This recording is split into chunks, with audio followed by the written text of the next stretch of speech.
Komisi Penyiaran Indonesia KPI Daerah Bali pagi tadi menggelar diskusi dengan topik Mengawal Demokrasi di Udara, Independen Penyiaran dan Kualitas Program Siaran. Diskusi bertujuan untuk mewujudkan siaran yang independen bagi media dalam menyajikan siaran berkualitas dan mendidik masyarakat. Yang paling esensial menurut kami, ya. Dalam diskusi KPI Daerah Bali yang menghadirkan moderator akademisi yang juga mantan Ketua KPI Daerah Bali periode 2008-2010, Ide Bagus Radendra Swastama, terungkap KPI selama ini mulai disoroti masyarakat terkait perannya sebagai lembaga kontrol siaran publik. Melalui diskusi ini, media diharapkan mengutamakan penyiaran yang berkualitas dan mendidik. Media harus lebih mengutamakan berita yang didasari fakta. Awak media diharapkan menulis berita yang independen, bebas intervensi, dan tidak bersifat provokasi. Dalam diskusi yang menghadirkan pengamat politik, akademisi, LSM, LBH, politisi, dan wartawan senior, muncul opini bila profesi wartawan tidak ubahnya seperti karyawan umumnya. Dalam penulisan berita, wartawan masih mendapat intervensi. Standarisasi profesi wartawan juga dinilai belum jelas. Undang-undang yang diharapkan melindungi kulit tinta ibarat pisau yang tajamnya ke bawah. Menyikapi berbagai saran dan pendapat peserta diskusi, Wakil Ketua KPI Daerah Bali Made Nurbawa mengakui KPI tidak bisa mengambil tindakan sesuai dengan keinginan masyarakat.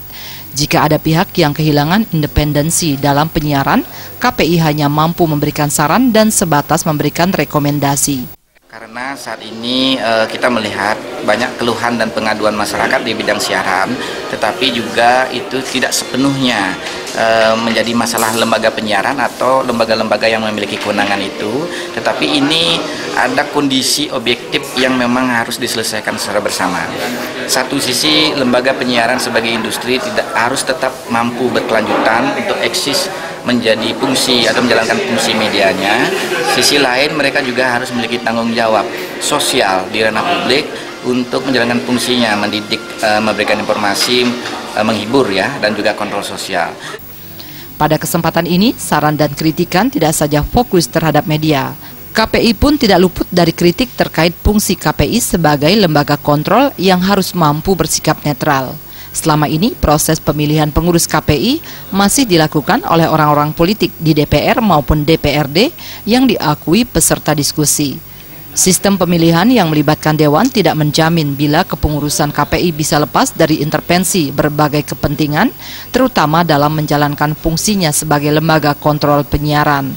Kedepan, KPI pusat dan daerah diharapkan tidak menjalankan instruksi yang didorong kepentingan individu maupun golongan tertentu, sehingga masyarakat menjadi lebih percaya terhadap peran KPI. Selain itu, untuk mewujudkan independensi KPI, ke depan diharapkan proses pemilihan pengurus KPI tidak lagi melalui proses pemilihan di DPR dan DPRD. Juliana